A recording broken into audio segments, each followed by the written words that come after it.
30 اگست کے اس انٹرنیشنل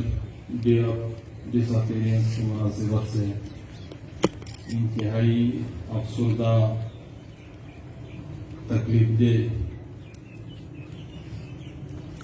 پروقار تقریب میں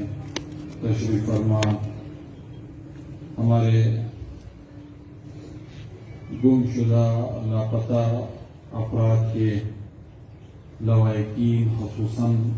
اس میں شامل آج کے پروگرام میں ہمارے مائیں بہنیں اور لواحقین کے وہ مرد حضرات بھائی بزرگ اور ان کے ساتھ اظہار ہمدردی کے لیے آئے ہوئے اسٹیج پہ تشریف فرما اکابرین اور مختلف سیاسی جماعتوں کے ساتھیوں برقرار سب کی اجازت سے یقیناً ایک تو اتنے دانشور سینئر وکلا پولیٹیشین کے سامنے بات کرنا انتہائی مشکل کام میں سمجھتا ہوں اور ساتھ ہی پھر جب ماحول جس طرح ہمارے سامنے ہے ایسا ہو کہ تالیاں بجاتے ہوئے بھی اندر سے شرم جیسی احساس محسوس ہوتی ہے کہ ہم کیسے حالت میں تالیاں بجا دیں اور ہاتھ اٹھا کے دعا بھی نہیں پڑھ سکتے ہو کہ ہم فاتحہ لینے آئے ہوئے ہیں. تو اس طرح کے مشکل ترین حالات میں بات کرنا پھر اور بھی مشکل بن جاتی ہے. یقیناً یہاں پہ خود صاحب نے ہمارے بھائی منظور بلوچ صاحب نے یا ہماری بہن نے اپنے والد کی گمشدگی کے حوالے سے جو انتہائی میں کہتا ہوں مناسب الفاظ میں انتہائی سنجیدہ الفاظ میں ریاست کو مخاطب کرتے ہوئے اس دھرتی کے حکمرانوں کو مخاطب کرتے ہوئے بات رکھی یا جس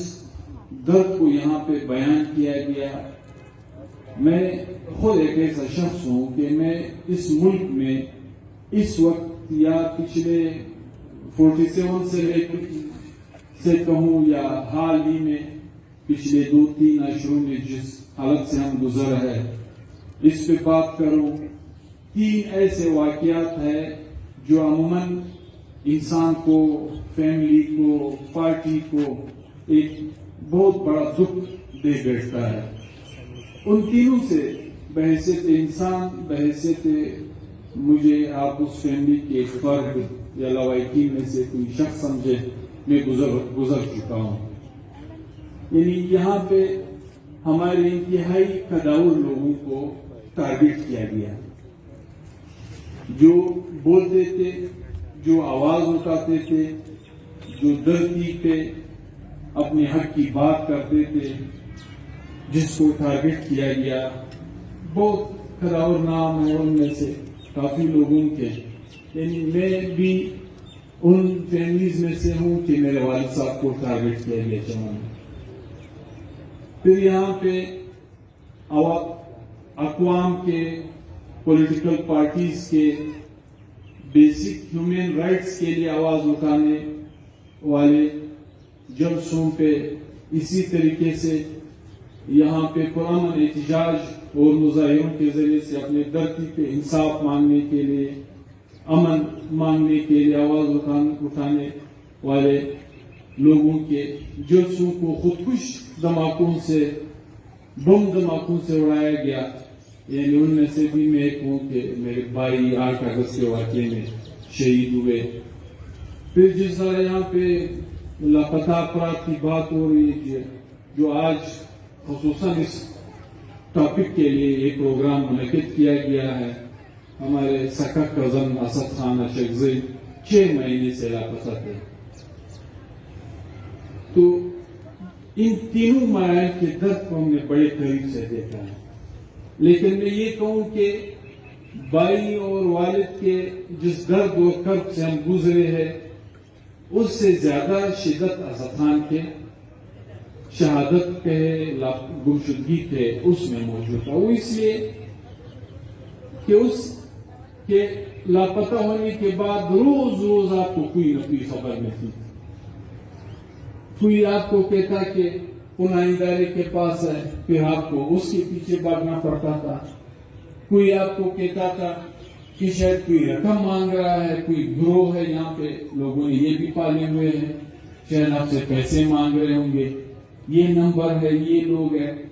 کسی نہ کسی طریقے سے آپ ان سے رابطہ کریں. تو پھر آپ اس کے پیچھے بھاگتے تھے. کوئی کہتا تھا کہ نہیں آپ بے فکر ہو، شاید اس کو آپ کی تھوڑی بہت چھوٹی موٹی جو آواز آپ کبھی کبھار اٹھاتے ہو یہاں کے لوگوں کے انصاف کے لیے، شاید اس کو خاموش کرنے کے لیے بس یہ چھوڑ دیا جائے گا.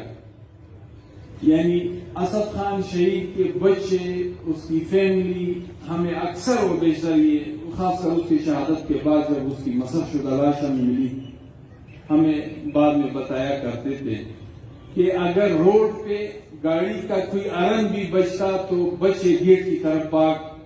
پڑتے کہ شاید والد صاحب گاڑی میں آ کے پہنچ رہے ہوں گے. کوئی گیٹ کھٹکھٹاتا تھا تو پھر بھی ہمارا رخ گیٹ کی طرف سب کے سب فیملی کا ہوتا کہ شاید ابھی اسد خان ہی ہوگا جس نے یہ ناکنگ کی ہے. تو یقیناً میں سمجھتا ہوں کہ لاپتہ افراد کی درد اس فیملی کے لیے ایک ایسی درد ہے کہ نہ اس کے لیے آپ فاتحہ پڑھ سکتے ہو، نہ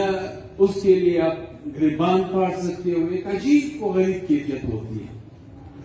اور یہاں پہ ارد گرد لگائے گئے تصویروں پہ جب انسان کی نظر پڑتی ہے تو کہیں پہ لکھا ہے 13 سال سے لاپتہ، کہیں پہ لکھا ہے 10 سال سے لاپتہ، کہیں پہ لکھا ہے مہینوں سے لاپتہ. لیکن ایک بات میں کہوں، یقیناً ہمیں دل برداشتہ نہیں ہونا چاہیے، ہمیں قیمت نہیں ہارنا چاہیے، اور نہیں ہمیں اس سوچ کے ساتھ یہاں پہ آگے بھی بیٹھ کے سوچنا چاہیے کہ بس 10 دن کے بعد ضرور ہمیں کامیابی ملے گی. نہیں، اس طرح نہیں. دنیا کی تاریخ میں اقوام پہ جب اس طرح کے مراحل آتے ہیں تو انتہائی صبر آزما جدوجہد سے اس کا مقابلہ کرتے ہیں. میں کہتا ہوں کہ اس وقت کی جو تاریخ اس دھرتی کے اوپر رقم ہو رہی ہے، اس کا ایک ایک سیکنڈ تاریخ میں رقم ہوتے جا رہا ہے. اور ایک ایک بہن، بیٹی، ماں، بھائی، والد، سیاسی ورکر کا اس میں جو بھی کردار ہوگا وہ لکھتا جائے گا. آج ہم نواب نور خان پہ بات کر رہے ہیں. اس ٹائم کے حالات میں اس نے جو قدم اٹھایا، اس نے جو بنیاد دی، آج وہ نہیں لیکن وہ زندہ ہے تاریخ کے اوراق میں.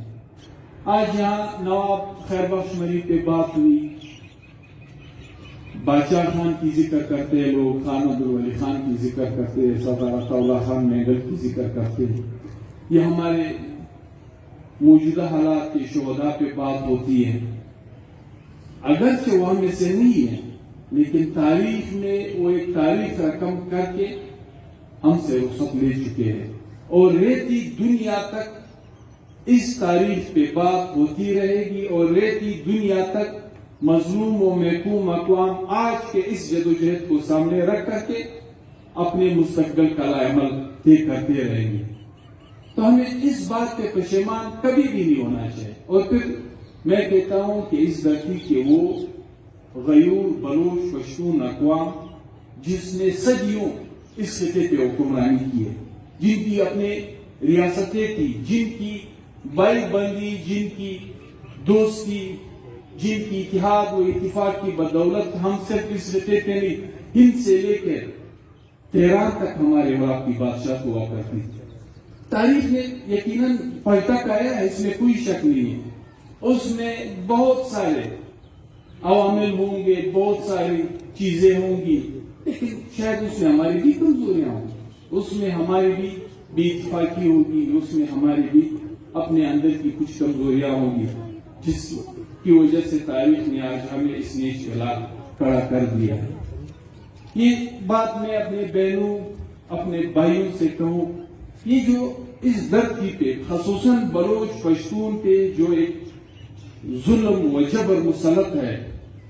ہم یہ نہ کہیں کہ ہم مظلوم ہیں، ہم یہ نہ کہیں کہ ہم بے بس ہیں۔ ہمیں کل کے تاریخ کے اوراق میں اس تاریخ پہ ناز کرنا چاہیے۔ آج کوئی یزید کا نام تو نہیں لیتا ہے، تاریخ میں ہمیشہ مظلوم ہی سرخرو ہوتے ہیں۔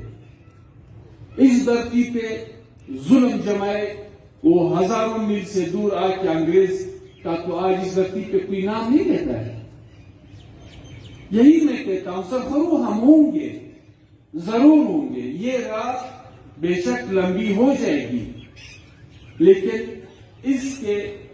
ایک نہ ایک دن ختم ہونا لازمی اور ضروری ہے، اور یہ ہوتے رہے گا۔ یہ محکومیت، یہ مظلومیت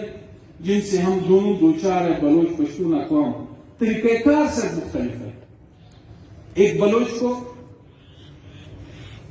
اس ملک کے توڑنے کے الزام کی زد میں ٹارچر کیا جا رہا ہے، اصل وجہ اس کے وسائل پہ قبضہ جمانا ہے۔ اصل مسئلہ ان کے وہ وسائل جس سے یہ ریاست تو کیا، یہ چھوٹی دھرتی کیا، بلکہ پوری دنیا اپنے مفاد میں بہت کچھ لے جا سکتی ہے، اس پہ قبضہ جمانے کے لیے آپ کو 47 سے لے کے آج تک اس ملک کا حقیقی شہری سمجھا نہیں دیا ہے، اور آپ پر ہر عشرے میں، ہر دوسرے عشرے میں یہ الزام لگا کہ آپ کو یا ہندوستان کے ایجنٹ ہو، آپ گناہ کے ایجنٹ ہو، اور یہی طریقہ کار پشتون کمپلس لیڈرشپ کے ساتھ بھی روا رکھا گیا، لیکن آپ کے ساتھ وہی سلسلہ ہے، اور پشتونوں کے ساتھ اس سلسلے کو کسی اور شکل میں شروع کر دیا گیا ہے۔ یہ کیا ہے؟ دہشت گردی۔ یہ دہشت گردی ہماری تاریخ میں کبھی ہمارے صفوں میں کسی نے نہ دیکھی ہے، نہ پڑھی ہے، آج ہم پر مسلط کی گئی ہے۔ ہم کو صفحہ ہستی سے مٹانے کے لیے یہ ہمارے وہ آوازیں جو اس دھرتی میں امن کے لیے اٹھتی ہو، اپنے وسائل پر اختیار کے لیے اٹھتے ہو، اس کو خاموش کرنے کے لیے یہاں پہ نام نہاد دہشت گردی مسلط کی گئی ہے۔ یہ دہشت گرد ہے کون؟ آج بھی ساری دنیا کو پتا ہے کہ ان کے مین مراکز جنوبی پنجاب میں ہے، پنجاب میں ہے، لیکن آپ تاریخ دیکھ لیں تو کل کی بات ہے کہ ہمارے لیڈرشپ نے اپنے اقلیتی بیٹوں سے بھی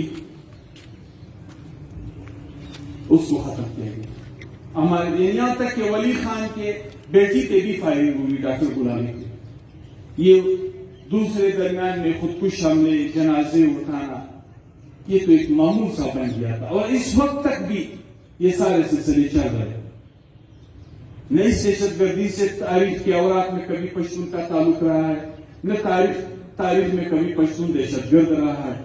صرف اور صرف اس ریاست نے اور اس نظام کے رکوانوں نے پشتون دھرتی کے وسائل کو ہتھیا کرنے کے لیے ہمارے اوپر یہ جنگ مسلط کی، اور شروع سے ہمیں 4 حصوں میں، ہمارے قوت کو تقسیم کرنے کے لیے 4 حصوں میں تقسیم کیا گیا۔ پھر بعد میں جب بھی ان کی بات بن نہیں پا رہی تھی، پھر یہ ظلم اور جبر کا بازار گرم کر دیا، اور بلوچ قوم کے ساتھ اس کے ساحل کو، اس کے وسائل کو ہتھیا کرنے کے لیے آپ غیر ملکی ایجنٹ ہو، آپ پاکستان کو توڑنا چاہتے ہو، اور اس اسٹیج پہ ایسی حالت میں کہ سب کے سب لوائقین یا اس کے کسی نہ کسی رشتہ دار کا یہاں پہ تشریف آوری موجود ہے۔ آج بھی کسی نے ماورائن بات نہیں کی، آج بھی کوئی یہ نہیں کہتا ہے جس طرح منظور جان نے کہا کہ، یعنی میں کہتا ہوں کہ پی ٹی ایم نے بھی، پشتون تحفظ موومنٹ نے بھی اس طریقے سے یہاں پہ یہ کرنل، یہ جرنل، یہ باجوہ، یہ فلانا، یہ ٹیگا کا نام لیا ہوگا جس طرح عمران خان لے رہا ہے۔ کوئی ان سے پوچھ سکتا ہے؟ یہاں تک کہ پاکستان ڈوب رہا ہے، پاکستان ڈوب چکا ہے، ایک تو ریاست کے مظالم کی وجہ سے اور پھر قدرتی آفت سیلاب کی صورت میں آج وہ دو صوبوں کی نمائندگی کی بنیاد پہ ریاست کو چیلنج کرے، بلکہ ایک لحاظ سے اس ملک کو توڑ رہا ہے. وہ یونائٹڈ نیشن کو لیٹر لکھ رہا ہے، وہ انٹرنیشنل ان انسٹیٹیوشنز کو لیٹرز لکھ رہے جو امداد دے رہے، IMF کو لیٹر لکھ رہا ہے کہ ہمیں آپ کا امداد قبول نہیں ہے، اور خصوصاً آپ کے وہ شرائط جو آپ حکومت پاکستان کے ساتھ فیڈرل لیول پہ طے کرنے جا رہے ہیں، اس شرائط سے ہمارا کوئی سروکار نہیں ہے، اور نہ اس شرائط کو ہم صوبہ پختونخوا میں اور پنجاب میں امپلیمنٹ ہونے دیں گے. لیکن پھر بھی وہ محب وطن ہے، کیونکہ اس کا لوکل جو ہے اس صوبے سے ہے جس کو کوئی چھیڑ نہیں سکتا ہے. میں کہتا ہوں کہ آج کے اس افسردہ ماحول میں، اس غمگین ماحول میں کسی اسپیکر نے اس لہجے میں بات نہیں کی جس لہجے میں یہی نیٹ کے ذریعے سے یہاں پہ اسکرین پہ نواز شریف لندن سے بات کرتا تھا. وہ ڈائریکٹ جنرل فیض کو، جنرل باجوہ کو مخاطب کرتے تھے، بات کرتے تھے. لیکن یہی بندہ کل پروٹوکول میں لاہور ایئرپورٹ پہ اترے گا، ہزاروں نئے علاقوں کے اجتماع میں اس کو ریسیو کیا جائے گا، اور اگلے دن وہ پرائم منسٹر آف پاکستان ہوں گے. جس لہجے میں نے آج تک کسی بلوچ بہن ماں کی زبان پہ اس لہجے میں بات کرتے ہوئے میں نے نہیں دیکھا ہے، جس لہجے میں آج کے اس اقتدار کے لیے مریم نواز نے فوج کو للکارا، انٹیلیجنس اداروں کو للکارا، بائنیم اس کے جرنیلوں کو للکارا. لیکن کوئی تو اس کو کچھ نہیں کہہ سکتا ہے. یعنی ایک ملک میں، ایک ریاست میں، یا تو پھر آپ لکھ دیں کہ یہاں پہ بلوچ قوم کے لیے، پشتون قوم کے لیے یہ آئین ہوگا، یہ قانون ہوگا، جبکہ دوسرے اقوام کے لیے پھر یہ قانون ہوگا. یہ آپ لکھ دیں، مطلب آپ کچھ بھی کر سکتے ہو. لیکن جس طرح کرد صاحب نے کہا، یا تو پھر ہوش کے ناخن لے. آپ بلوچستان کی ترقی کو پاکستان کی ترقی کیوں نہیں سمجھتے؟ آپ پشتونخوا کے ترقی کو پاکستان کی ترقی کیوں نہیں سمجھتے؟ بلوچستان کی شناختی کارڈ رکھنے والے ہمارے اسٹوڈنٹ پنجاب کی یونیورسٹیوں میں کیوں خواروزنی ہے؟ خدا نخواستہ اگر آپ سمجھتے ہو کہ اظہر پہ یہ الزام ہے، اظہر اس ریاست اور اس دھرتی کے اس تقریب میں ملوث ہے، تو آپ کے پاس تو عدالتیں ہیں، آپ کے پاس دنیا جہاں کا سسٹم اویلیبل ہے. ہمیں پیش کریں اس عدالت میں، نہ کہ 10 سال میں غائب رہوں اور پھر زیارت جیسے واقعے کا ڈرامہ رچا کے میرا لاش لکھا جائے. لیکن یہ سلسلہ اگر آپ ٹھیک ہے، میں برداشت کرتا رہوں گا. آج بھی ہم پارلیمنٹ میں بیٹھے، آج بھی میں کہتا ہوں کہ بندوق مسئلے کا حل نہیں. آج بھی فکر بادشاہ خان کے ایک ادنا سیاسی ورکر کی حیثیت سے میں سمجھتا ہوں کہ ایک پرامن جمہوری جدوجہد نہ صرف یہاں پہ بلکہ دنیا کے ہر کونے میں اپنے مسائل کے حل کا واحد راستہ ہے. آج بھی میں اس بات پہ یقین کرتا ہوں. لیکن آج مجھے اپنی بیٹی، اپنا بیٹا، اپنا بھائی بزدل سمجھتا ہے. مجھے غیرت کے تانے دیتے اس پارلیمنٹ میں رہ کے آپ نے کیا کرنا ہے. کل بھی جب میں انہی لوائقین کے پاس اس روڈ پہ آ کے بیٹھا رہا، یا اس سے پہلے جب بھی ہم اس طرح کے دنوں میں جاتے، سب سے پہلے تانا ہمیں یہ ملتا ہے کہ اس پارلیمنٹ میں بیٹھ کے آپ نے کیا کرنا ہے. یعنی یہ روز روز تانے سن سن کے شاید کبھی ہر ایک یہ فیصلہ کر لے کہ اس پارلیمنٹ میں ہم نے جانا ہی. تم جانے، تمہاری PTI جیسی جماعتیں جانے، اور تمہارے باپ جیسی جماعتیں جانے. ہمیں تو پھر سے کوئی سروکار ہی نہیں. تو پھر میں پوچھنا چاہتا ہوں کہ اس کے بعد یہاں کے حالات و واقعات کا آخر انجام پہ کیا ہوگا؟ سردار عطا اللہ خان مینگل کی وہ بات جو ایک انٹرویو میں وہ کہتے ہیں کہ عمر کے اس حصے میں شاید میں بندوق اٹھا نہیں سکتا ہوں، لیکن میں اپنے جوان کو منع بھی نہیں کرتا. کل کی سیاست میں، کل کے یہاں کے حالات کو جو کچھ ہمیں سمجھ میں آ رہا ہے یا جو کچھ ہم دیکھ رہے ہیں، یعنی یہاں پہ اس پارلیمنٹ میں کوئی دلچسپی لینے والا نہیں ہوگا، اس جمہوریت پہ کوئی یقین رکھنے والا نہیں ہوگا. اور سب سے بڑھ کر اس آئین کو کوئی ماننے والے نہیں ہوگا، تو پھر اس کے بعد جس افراتفری کی طرف ہم جائیں گے اس کا انجام پھر کیا ہوگا؟ بات کرنا آپ مناسب نہیں سمجھتے ہو، عزت دینا آپ کو آتا نہیں ہے، بس ایک میرے وسائل پہ آپ کی نظر ہے، میرے سمندر پہ آپ کی نظر ہے، میرے جنگلات پہ آپ کی نظر ہے، میرے کرومائٹ پہ آپ کی نظر ہے، میرے کوئلے پہ آپ کی نظر ہے، میرے سنگ مرمر پہ، میرے زندگی کے سونے اور اس کے ذخائر پہ آپ کی نظر ہے، اور کسی چیز پہ آپ کی نظر نہیں۔ یعنی یہ دنیا میں پتہ نہیں، میں تو لا کا طالب علم نہیں ہوں، نہ میں اتنا پڑھا لکھا نہیں ہوں، لیکن ایک عجیب و غریب اس ملک کا نظام ہے کہ خوص میں رہنے والے وہاں کے کچھ در کچھ آبا و اجداد کے ان زمینوں کے مالک جو ہے، وہاں پہ چوکیدار اور چپراسی اور لیبر کی حیثیت سے کام کرتے، جبکہ لاہور، فیصل آباد اور کراچی میں لیز الاٹمنٹ کے نام پہ لوگ مالک ہے اور پیسے جیسے ڈائریکٹ اکاؤنٹوں میں اس کی جا رہے ہیں۔ ایک عجیب و غریب نظام۔ میرے دھرتی پہ چمن شیر میں، میرے گاؤں میں، میرے گھر کے سامنے دھرتی کا میں مالک نہیں ہوں، میں ادھر کا چوکیدار ہوں، میں ادھر کا لیبر ہوں، میں ادھر کا محنت کش ہوں، جبکہ کوئی شیخ اسلام جو ہے وہ لاہور میں بیٹھے اس کے اکاؤنٹ میں ڈائریکٹ پیسے جا رہے ہیں۔ یہ عجیب و غریب نظام۔ یہی صورتحال آپ کے پورے بلوچ بیٹھ کے وہاں کے جتنے بھی ذخائر ہیں اس کا یہی حال۔ ہم تو بڑے گیت گا رہے ہیں۔ یہ بات جو میں آپ سے کہہ رہا ہوں یہ ریکارڈ کی بات ہے، 1989 کی بات ہے۔ خان عبدالولی خان کہتے ہیں کوئٹہ آئے ہوئے تھے، 88 اس دورانی کی بات ہے کہ اس ٹائم ڈاکٹر مالک بلوچ، کشکول علی، کچھ اس ٹائم کے بی ایس او کے ساتھی کہتے ہیں ان سے ملنے گئے تھے، تو وہاں پہ بلوچستان کی رچ زمین پہ، وسائل پہ، دولت پہ کہتے بحث ہو رہی تھی، گوادر پہ بات ہو رہی تھی، تو خان عبدالولی خان اس کو اکثر و بیشتر یہی سمجھاتا رہا کہ ہم سب کے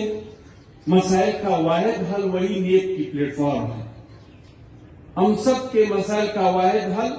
اس اتحاد و اتفاق کو دوبارہ تشکیل دینے میں ہے جس کا مظاہرہ ہم نے 70 کی دہائی میں کیا تھا۔ نہیں تو ایک بات کہتے ہیں، میرا لکھ کے جیب میں رکھ دو، وقت گزرے گا، 10 سال گزر گئے، 20 سال گزر گئے، 25 سال گزر گئے، نہ آپ اس گوادر کے مالک ہوں گے، نہ آپ اس دھرتی کے مالک ہوں گے، نہ ہم اپنے سمندروں اور جنگلات کے مالک ہوں گے، اگر ہم اس طرح بکھرے ہوئے منتشر حیثیت سے شغل کر رہے ہوں گے۔ آج ہمارے سامنے وہی منظر ہے، آپ نے دیکھ لیا، نیب کے ٹوٹنے اور توڑنے کے بعد نواب خیر بخش مری سے لے کے سردار عطاءاللہ خان مینگل تک، عوامی نیشنل پارٹی یا اس ٹائم کی نیشنل عوامی پارٹی سے لے کے نیشنل ڈیموکریٹک پارٹی اور آج کی عوامی نیشنل پارٹی تک، اسی طرح جس نیشنل پارٹی کو آپ اٹھا کے دیکھ لیں،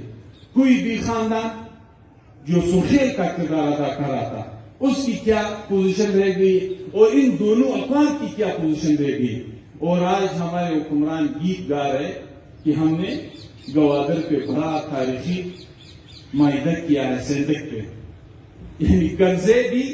جس کے لیے ہے وہ ہمارے ترقی و خوشحالی کے لیے استعمال نہیں ہوئے، پاکستان قرضوں کے نیچے دب گیا ہوا، اس قرضوں کو ختم کرنے کے لیے آج ہمارے وسائل غیروں پہ بیچے جا رہے ہیں، اور ہماری لوگ خوش ہے کہ ہم بڑے تاریخی کارنامے سر انجام دینے جا رہے ہیں، اور اسی پارلیمنٹ میں ان کیمرہ بریفنگ ہوئی۔ میں کسی کا نام مناسب نہیں سمجھتا ہوں، لیکن ایک بات آپ سب خصوصاً بلوچ بہنوں اور بھائیوں سے تو ہم نے اس دن کل کے بات کی جب ان کیمرہ بریفنگ، ہم نے کہا اول تو یہ ان کیمرہ بریفنگ کیوں ہے، یہ اوپن کیمرہ بریفنگ کیوں نہیں کہ ہم بات کر لیں اس پہ۔ دوسری بات یہ ہے کہ اس بات کی کیا گارنٹی ہے کہ جو ایگریمنٹ آج ہمارے ساتھ ہونے جا رہا ہے کل بلوچستان کے عوام اور ہماری آئندہ نسلیں ان سے مستفید ہوں گے، اور دنیا میں یہ ہم نے کبھی نہیں دیکھا ہے کہ کسی قوم کی خوشحالی و ترقی کا معاہدہ ہو رہا ہو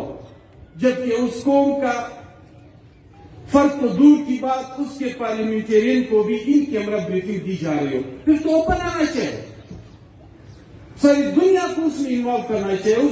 اس میں منظور جیسے دانشور کو بھی بلانا چاہیے، اس میں علی احمد پور جیسے وکیل کو بھی بلانا چاہیے، اس میں کامران صاحب جیسے وکیل کو بھی بلا کے سمجھانا چاہیے، اس میں نوابزادہ حاجی لشکری رسانی جیسے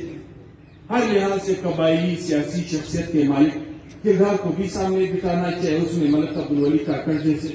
سیاسی ورکر اور پشت پر پشت اس دھرتی کی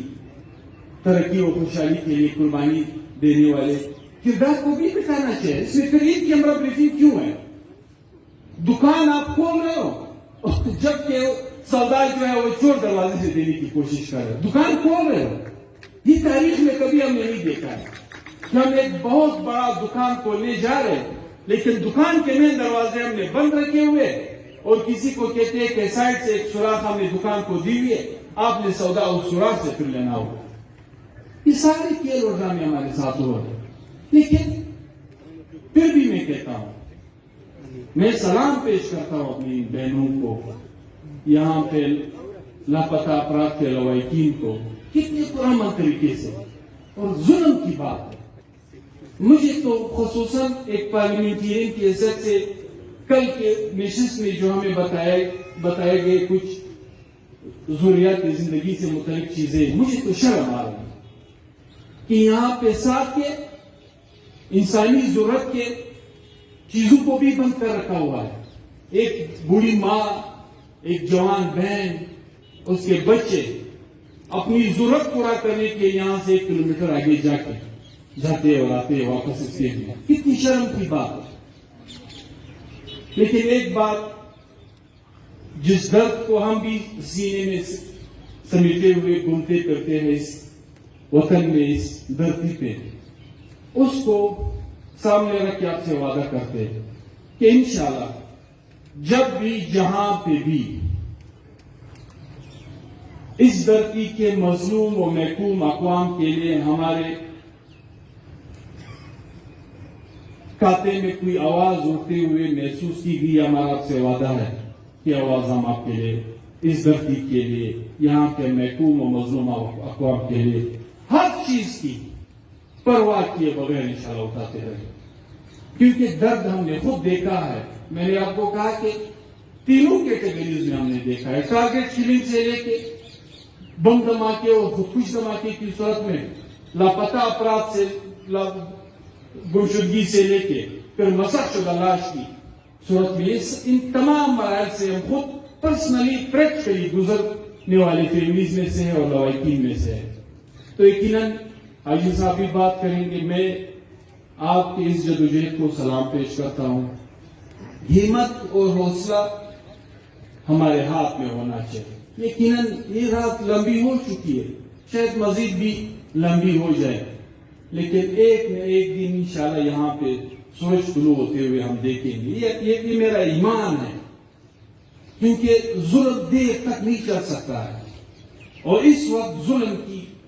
انتہا ہے جو اس دھرتی پہ گزر رہی ہے، اور انشاءاللہ یہ ظلم ابھی آج ہم اس دھرنے میں جتنے بھی لوگ بیٹھے ہوئے، شاید اس میں سے اکثر و بیشتر جو ہے وہ لواحقین یا اس کے رشتہ دار ہوں گے، لیکن ظالم جو ہے وہ اتنا پاگل پن کا شکار ہو چکا ہے کہ وہ اس کے علاوہ بھی ہر ایک کو درد دینے کے لیے نکل پڑا ہے۔ تو ایک دن آئے گا کہ یہاں پہ ہمارے بہنوں کی، ہمارے بھائیوں کی اگر ہوش کے ناخن نہ لیے گئے، یہاں پہ وہ جمع غفیر آپ کو ملے گی کہ یہاں پہ پل رکھنے کی بھی کوئی جگہ نہیں ہوگی، کیونکہ جس کو ہم پتہ نہیں کیا نام دے، وہ اتنے پاگل پن کا شکار ہو چکا ہے۔ تو شاید جا کے اس جمع غفیر کو، اس آہ و بقا کی جمع غفیر کو جب وہ خود اس صورت میں دیکھیں گے جس کا ہم تصور کر رہے ہیں، تو مجھے یقین ہے اور میرا ایمان ہے کہ ظلم کی یہ رات اسی دم، اسی ٹائم، اسی سیکنڈوں میں نہ صرف یہ کہ ختم ہو جائے گی، بلکہ اس پہ ایک ایسا سورج طلوع ہوگا جس میں ہم سب امن کی، خوشحالی کی، ترقی کی ایک امید لے کے آگے بڑھیں گے۔ انہی الفاظ کے ساتھ میں ایک مرتبہ پھر یہاں کے لواحقین کا شکریہ ادا کرتا ہوں کہ انہوں نے ہمیں مضبوط کیا ہے، اور ان کو یقین دلاتے ہیں کہ انشاءاللہ آپ کے غم، درد، تکلیف کے اس سفر میں ساتھ ہوں گے، شانہ بشانہ ہوں گے، کندھے سے کندھے ملا کے انشاءاللہ آپ کے ساتھ ہوں گے۔ اللہ آپ سب کو سلامت رکھیں۔ بڑی